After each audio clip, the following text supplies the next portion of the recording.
مولاي صل وسلم دائما أبدا على حبيبك خير الخلق كلهم. الحمد لله رب العالمين والصلاة والسلام على سيد المرسلين. اما بعد فاعوذ باللہ من الشیطان الرجیم. بسم اللہ الرحمن الرحیم. الا ان اولیاء اللہ لا خوف علیہم ولا هم يحزنون. صدق اللہ العلی العظیم.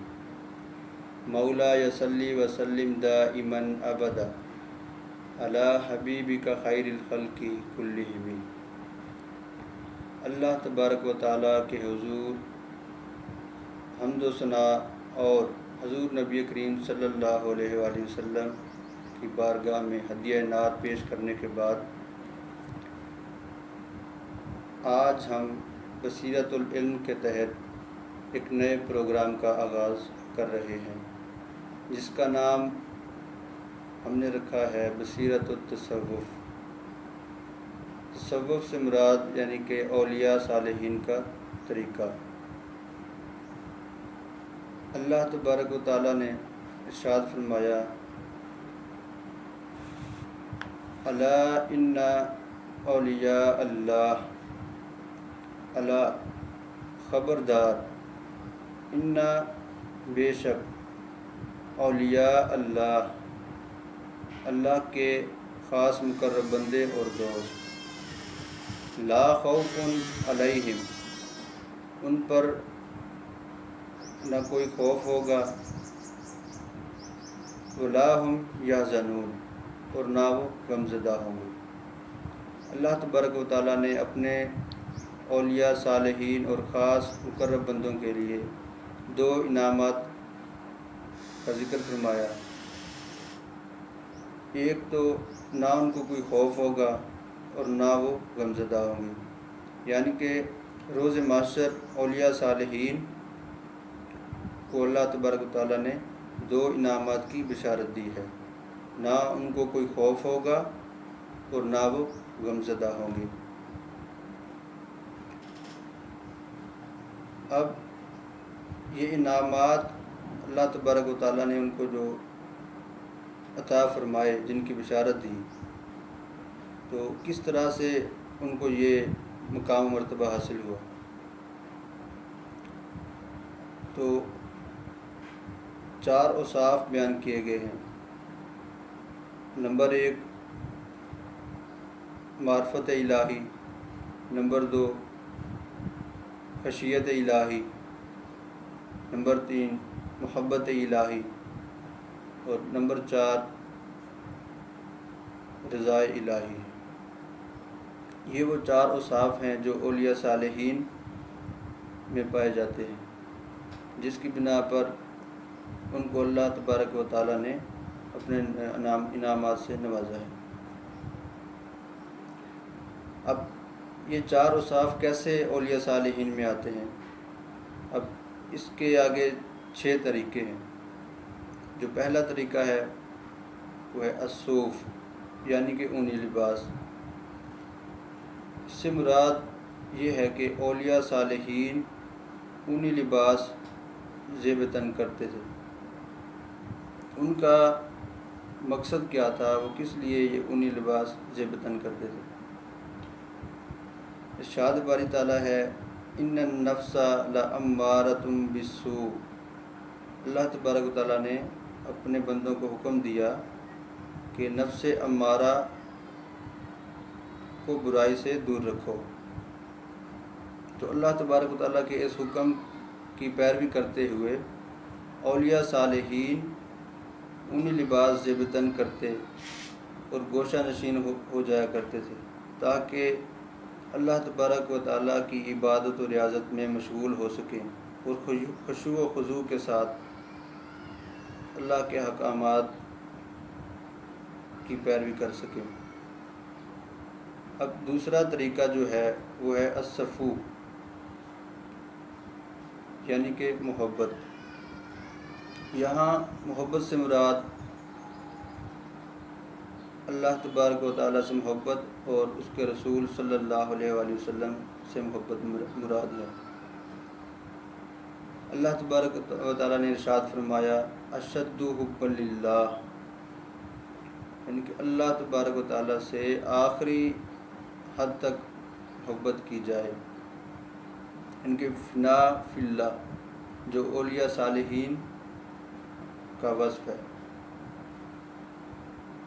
اس کے بعد فنا فی رسول، یعنی کہ اللہ تبارک و تعالیٰ سے محبت اور اس کے رسول صلی اللہ علیہ وآلہ وسلم سے محبت کی جائے۔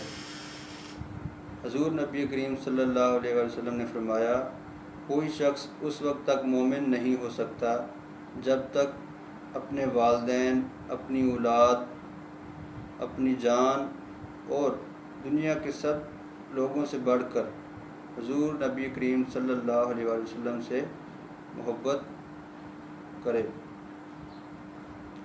اولیاء صالحین فنا فی رسول، فنا فی اللہ، ان دو چیزوں پر عمل پیرا ہوا کرتے تھے۔ یہی وہ دو طریقے ہیں جس پر عمل کر کے ہر مسلمان اپنی آخرت کو سنوار سکتا ہے۔ اب تیسرا طریقہ جو تھا وہ ہے التصوف، یعنی کہ یکسوئی۔ اولیاء صالحین ہمیشہ یکسوئی کے ساتھ اللہ تبارک و تعالیٰ کے احکام کی پیروی کرتے۔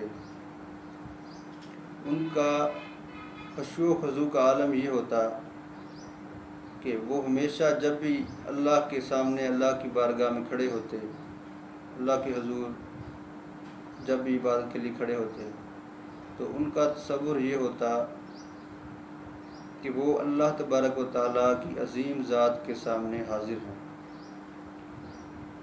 یہ نہ کر سکتے تو ان کا تصور اس طرح ہوتا کہ اللہ تبارک و تعالیٰ ان کو دیکھ رہا ہے۔ تو جب یہ تصور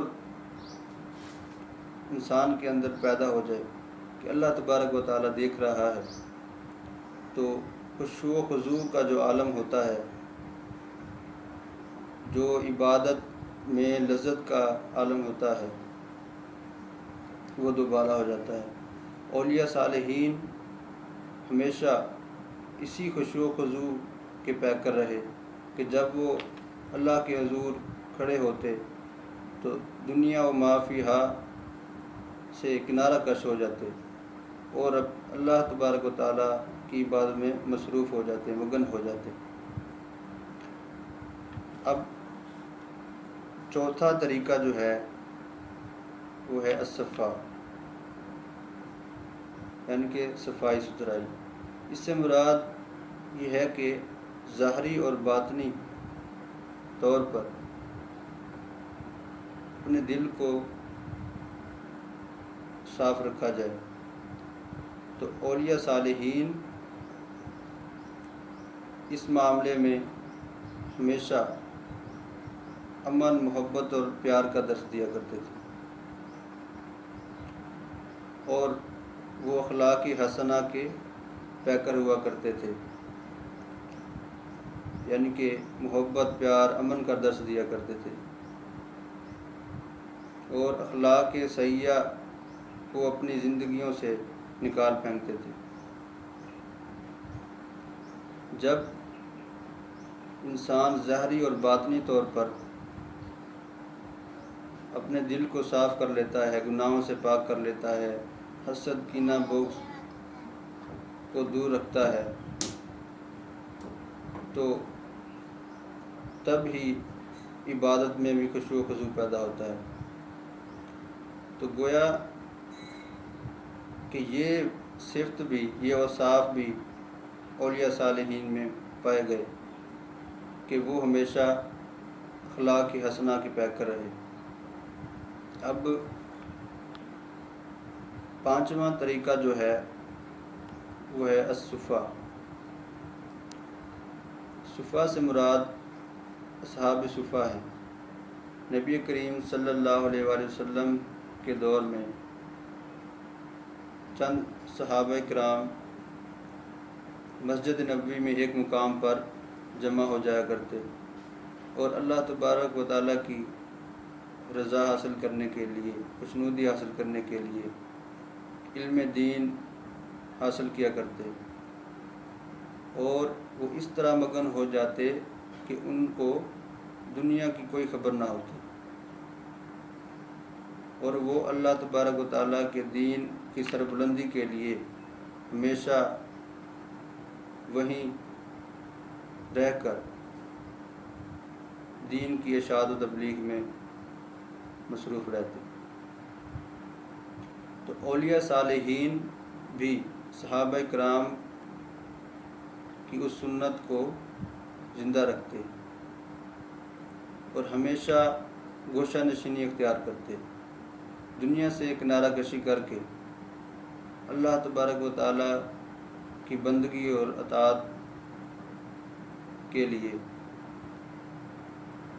گوشہ نشین ہو جاتے اور عبادت میں خشوع و خضوع کے ساتھ اللہ کے حضور پیش ہوتے۔ الصف، چھٹا طریقہ ہے الصف، یعنی کہ اللہ تبارک تعالیٰ کی بارگاہ میں پہلی صفوں میں اللہ کے بندے رہا کرتے۔ جب بھی اللہ تبارک تعالیٰ کا حکم ہوتا تو اپنے گھر بار کو چھوڑ کر ہجرت کرتے، جب بھی ان کو حکم ہوتا وہ جہاد کرتے، جب حج کا حکم ہوتا تو حج کرتے۔ تو اللہ کے دین کو پھیلانے کے لیے، اللہ کے دین کی سربلندی کے لیے وہ ہمیشہ اپنے گھروں سے نکلتے اور ہر وقت تیار رہتے، کمر بستہ رہتے، یعنی کہ پہلی صفوں میں ہوتے تاکہ وہ اللہ تبارک و تعالیٰ کے دین کی خدمت کر سکیں اور آخرت میں نجات حاصل کر سکیں۔ تو اب یہ جو 6 طریقے ہم نے بیان کیے ہیں، یہ کیسے کس طرح حاصل ہو سکتے ہیں، اور وہ کس طرح معرفت الہی، خشیت الہی اور محبت الہی اور رضا الہی کا ذریعہ بن سکتے ہیں۔ جب معرفت الہی ہو جاتی ہے تو اللہ تبارک و تعالیٰ کا قرب حاصل ہو جاتا ہے۔ حضور پاک صلی اللہ علیہ وسلم نے فرمایا، من عرف نفسہ فقط عرف ربہ، جس نے اپنے آپ کو پہچان لیا گویا کہ اس نے رب کو پہچان لیا۔ اور پھر خشیت الہی، جب اللہ تبارک و تعالیٰ کی بارگاہ کے حضور ہم گڑ گڑا کر عبادت کرتے ہیں، دعائیں مانگتے ہیں، ذکر کرتے ہیں، تب خشیت الہی حاصل ہوتی ہے۔ محبت الہی سے مراد اللہ تبارک و تعالیٰ سے محبت کی جائے، اور رضا الہی سے مراد یعنی کہ ہر حال میں اللہ تبارک و تعالیٰ کی رضا پر راضی رہا جائے۔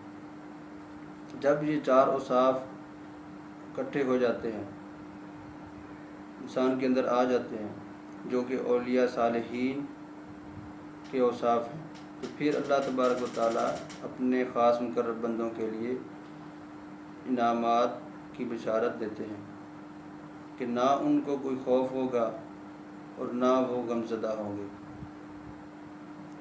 اللہ تبارک و تعالیٰ ہمیں اولیاء صالحین کے بتائے ہوئے طریقوں پر عمل کرنے کی توفیق عطا فرمائے۔ وما علینا الا البلاغ المبین۔ السلام۔